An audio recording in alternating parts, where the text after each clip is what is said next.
기업의 경쟁력을 결정하는 것들은 어떤 것들이 있을까요? 뭐 흔히 얘기할 때 우리는 기술력이나 그 기업의 브랜드, 아니면 시장 지배력, 뭐 최고 경영자의 뭐 경영 능력, 이런 것들을 주로 보는데, 최근에는 이런 것들이 다 좋다 하더라도 이것이 해결되지 않으면 그 기업에 망할 수도 있는 세상이 됐습니다.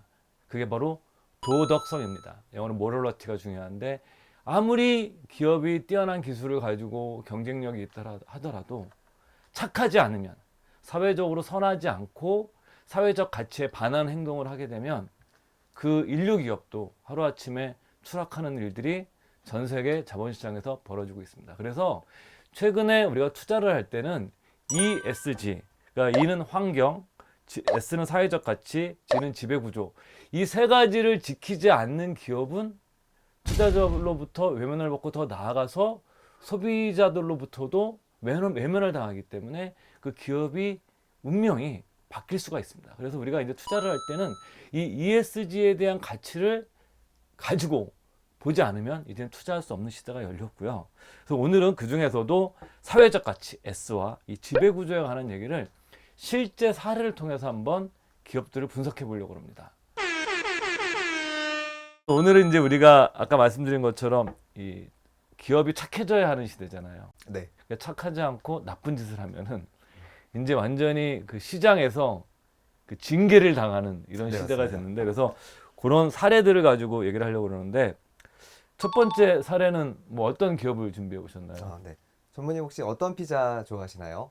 저는 그 스쿨 피자인가 피자 스쿨인가 그거 좋아합니다. 네. 우리 신팀장님 뭘 좋아하시는데? 저는 파파존스를 제일 오. 좋아합니다. 네. 파파존스가 제가 제일 맛있기도 한데 오늘 딱 말씀드릴 내용이 아. 파파존스라는 기업에 대한 내용입니다. 그래갖고 저한테 피자 물어보셨구나. 네, 맞습니다. 예. 아마 파파존스 많이들 좋아하실 것 같은데 예. 예전에 파파존스 기억해 보시면 이 파파존스 피자 박스에 여기 이렇게 사람 모양의 그림이 있었어요. 맞아요. 네. 기억나요.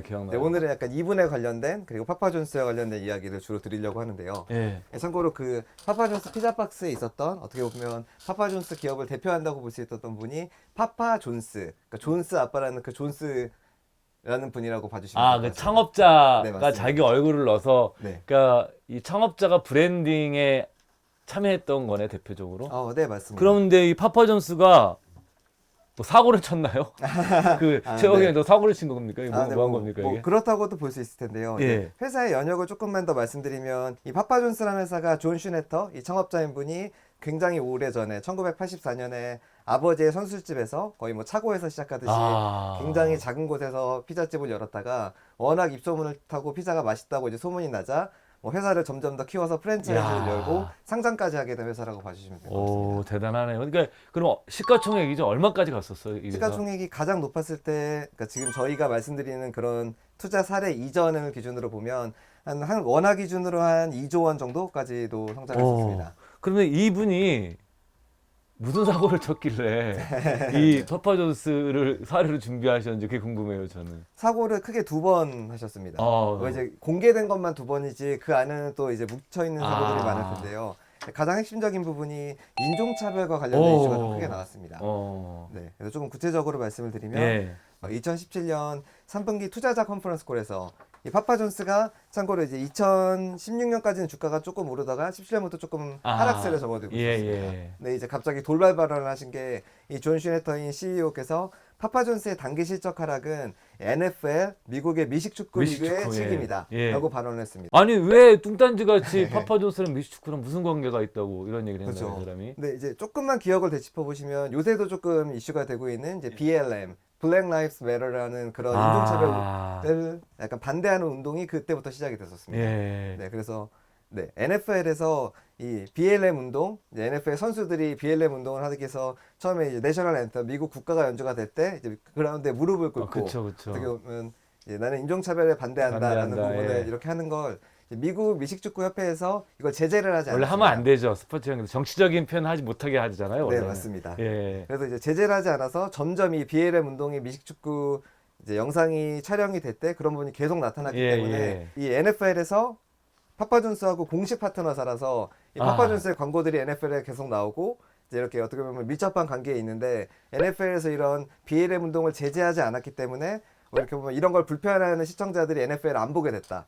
그래서 그런 차원에서 그래서 우리 제품이 스폰서인데 우리께 노출이 안 돼서 네. 매출이 줄어든 거다. 네, 맞습니다. 와, 이게 진짜 이 사람은 상상력이 대단한 것 같아요. 제가 보기엔 논리적으로 아무 연관관계도 없는데. 네, 맞습니다. 예. 그래서 이제 이 사람이 이 말을 하고 또 인종차별적인 것을 한 번만 한 거, 아까 또 한 번 있었죠. 네, 한 번 있었습니다. 요 이제 첫 번째 이슈가 발발하고 나서 파파존스 주가가 또 급락을 했습니다. 그쵸, 그쵸. 쭉 빠지고 이제 내부 회의에서 회사의 뭐 외부인들까지 참석하는 회의에서 이제 쓰면은 안 될 굉장히 부정적인 그 흑인을 비하하는 단어를 썼습니다. 네. 근데 그런 부분들이 또 외부로 유출이 돼서 어떻게 보면 이제 굉장히 이 파파존스 기업뿐만 아니라 이분이 약간 사회에서 거의 매장되는 그런 그쵸, 수준까지 그쵸. 이르렀습니다.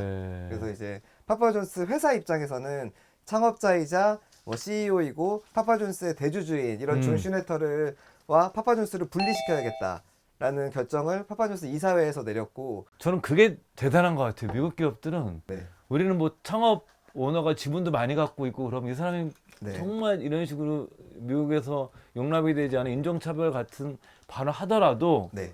기업은 거의 지키거든요. 맞습니다. 근데 미국에서는 미국은 쫓아내버린 거잖아요. 네, 맞습니다. 쉽게 생각하면은. 네. 예. 쫓아내는 것도 뭐 단계적으로 처음에는 뭐 CEO직에서 해임하기도 했고 그 네. 다음에는 이사회 의장이기도 했는데 이사회에서 의장직을 박탈해서 완전히 회사와는 분리가 된 그쵸. 그런 상황까지 바뀌었다고 말씀드릴 수 있을 것 같아요. 이게 이제 저도 어제 뭐 자리에서 들었는데 우리나라 기업의 이사분들은 그 법에서도 상법상에서도 회사의 이익을 위해서 일해야 된다고 되어 있다고 그러더라고요. 네, 제가 정확히 맞습니다. 모르는데 근데 미국 기업은 그렇지만 않은 거죠. 그러니까 회사도 해야 되지만 중요하게 봐야 되는 게 주주들의 이익도 맞습니다. 해야 되고 또 사회적 가치도 이사회에서 감시를 하는 거죠. 네, 할 수 있도록. 그러니까 그것을 이 중에서는 회사와 이익도 파파존스 창업자가 하지 않았고 사회적 가치도 안 지켰고 이러니까 오너를 쫓아내버린 거. 그러면 그 다음은 또 경영을 어떻게 하게 되는 겁니까? 그래서 이게 지금 첫 번째 이슈가 2017년, 두 번째 이슈가 2018년에 예. 있으면서 그 이후에 이제 이존 슈네터가 완전히 파파존스의 기업 경영과 분리가 됐는데 이 사이에 이러한 과정에서 이 존 슈네터는 이 파파존스 이사회와 경영진의 의사결정에 대해서 자기는 반대한다. 그쵸, 결국에는 반대하겠죠. 그러니까 이제 내가 이 회사는 내가 대주주이기 때문에 회사의 경영권을 다시 되찾아오겠다라고 해서 서로 이렇게 쌍방 고소라든지 이런 부분에 계속 분쟁이 발생을 합니다. 예. 네. 그래서 이제 분쟁이 발생이 돼서 뭐 서로 고소하기도 하고 심지어 파파존스 회사에서는 이 대주주의 경영권을 어떻게 보면 축소하기 위해서 뭐 포이즌 필이라고 하는 어떻게 보면 조금 보통 적대적인 인수합병이라든지 예. 조금 더 이런 쪽으로 네 어떻게 보면 기업 경영권을 방어하는 데 쓰이기도 하는데 그 이 독약을 그죠 네, 포지필. 네 맞습니다. 그러니까 어떻게 보면 대주주를 경영과 분리하기 위해서 이러한 극단적인 선택까지 할 정도로 굉장히 상황이 악화됐다고 말씀드릴 수 있을 것 같습니다. 그래서 막 싸웠는데 네. 결과는 어떻게 됐나요? 결과는 여기서 이제 스타보드라는 헤지펀드가 등장을 하게 됩니다. 이 스타보드가 어떻게 보면 파파존스의 백기사로 등장을 하는데 예. 저희가 실제로 저희 기관 투자들의 자금이 투자되어 있는 펀드이기도 합니다.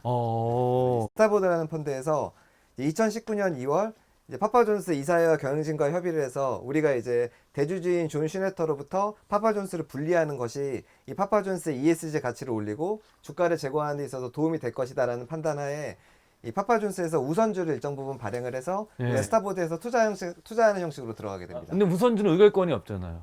네, 의결권이 없는데 대신에 이제 이 파파존스 입장에서는 어떻게 보면 이제 우군이 생긴 거니까요. 네. 이 시장 안에서 또 이제 이런 스타보드와 같이 오랜 기간 주주행동주의로 참여했던 우수한 헤지펀드가 들어옴으로 인해서 이제 어떻게 보면 존 슈네터가 조금 더 이제 부정적인 이제 기업의 결국엔 주주 가치를 제고하는 데 있어서는 부정적인 영향을 미칠 수 있다. 라는 부분까지 협의가 됐었기 때문에 약간 좀 존 슈네터 입장에서는 점점 더 약간 외통수로 몰리는 그런 그렇군요. 상황이라고 말씀드립니다. 그러니까 이제 그 행동주의 펀드인 스타보드라는 그 헤지펀드가 파파존스 이사회와 통일전선이죠 옛날에 통일전선을 짜서 파파존스를 고립을 그 창업자를 고립시켜 나가는 전략을 해서 근데 결국 고립이 됩니까 이러면은? 네, 뭐 결과론적으로 봤을 때는 파파존스와 존 슈네터는 완전히 분리됐고 존 슈네터는 이제 파파존스 스타보드 측과 존 슈네터와 협의 끝에 본인이 보유한 지분을 거의 대부분 매각하는 것으로 결정이 되었습니다. 그러니까 완전히 회사와 그냥 떠나버리는 거야. 지분도 팔고 경영도 다 네, 정리를 맞습니다. 하고. 네. 그러면 그 다음에는 이제 그 파파존스가 이렇게 창업자의 리스크를 정리를 하고 네. 그 다음에 착한 기업으로 바뀌어 나가면서 주가는 다 회복이 되나요? 주가 엄청 회복됩니다. 또 이제 주가가 회복되는 과정에서 어떠한 요인이 바뀌었는지를 조금 더 구체적으로 예, 예. 말씀드리면 그 지배구조와 관계된 거죠 이때부터 네, 맞습니다. 본격적으로. 그러니까 우리가 이게 원래는 ESG 중에서 S 사회적 가치 인종차별이라는 걸 지키지 않았을 때 네. 기업이 어떻게 위기가 오고 기업 가치가 떨어지는 거고, 두 번째 이 기업이 다시 또 살아나면서 좋은 지배구조를 네, 맞습니다. 가버넌스를 가져가면서 이 기업이 다시 황골탈퇴라는 게 되는 거죠 이게. 네. 예. 지배구조 차원에서도 말씀하셨던 대로 운영을 더 잘하기 위해서는 어떤 전문가가 와야 하는지. 그래서 뭐 CEO도 교체를 하게 되고 이사회 인력들도 교체를 하게 되는데, 여기서 이제 좀 재미있는 부분은 혹시 뭐 미국 농구는 좋아하시나요? 옛날엔 봤었죠. 네, 거의 뭐 마이클 조던이라든지 샤킬 오닐 이렇게 그쵸. 굉장히 유명한 분들은 다들 아실 텐데요. 예. 그 말씀드린 샤킬 오닐이 이 파파존스의 이사회 이사로 등재가 됩니다. 오, 샤킬 오닐이요? 네. 여기서 뭐 이제 크게 뭐 두 가지 이유라고 말씀드릴 수 있을 것 같은데, 그런 이제 ESG에서 그런 사회적인 가치를 파파존스가 반하는 행동을 했었기 때문에 그런 차원에서 흑인을 이사회 일원으로 올리는 것 하나. 예. 그리고 두 번째는 샤킬 오닐이 파파존스 체인점 여러 군데 프랜차이즈점 운영을 하고 있었습니다. 네, 이제 그러니까 가맹점주 대표, 우리로 얘기하면 가맹점주 네, 대표로 또 대표의 자격이자 그 또 슈퍼스타였고 흑인으로서도. 네. 그러니까 이제 그런 상징적인 걸 다 갖고 있었네요 샤케놀이. 네, 맞습니다. 그래서 이사회도 교체가 되고 예. 뭐 이제 C 레벨이라고 볼 수 있는 핵심 경영진들도 교체가 돼서 예. 주가가 굉장히 빠르게 회복이 되는 모습이 나타납니다.